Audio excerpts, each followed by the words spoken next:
mangingisda.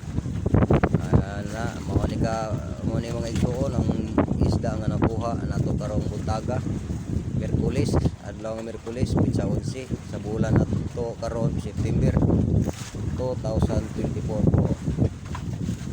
Daghang salamat sa ato ang Ginoo Jesus na nakakuha taog grasya karong buntaga. Daghang salamat Ginoo sa imong gihatag nga panalangin.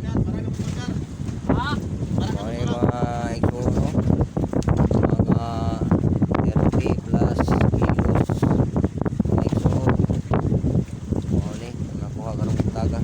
Shout out guys sa tanan ako nga mga viewers, sa tanan ako nga mga followers sa Facebook page nako. Shout out sa inyong tanan. Shout out po ni Rosie Duran Mulagad nga naa sa gawa sa nasod. May buntag ni muli agaw. Mo ni ang isda nga gihatag karong buntag agaw sa ato ang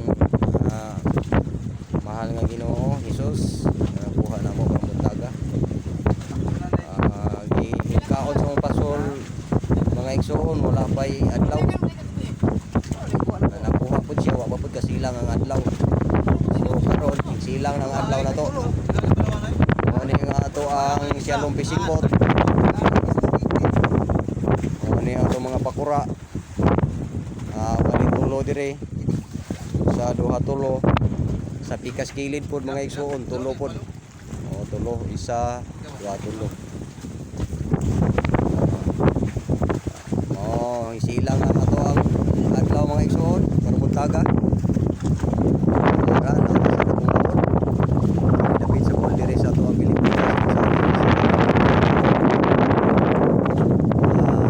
30 milyahe na lang ang bol dire sa Indonesia.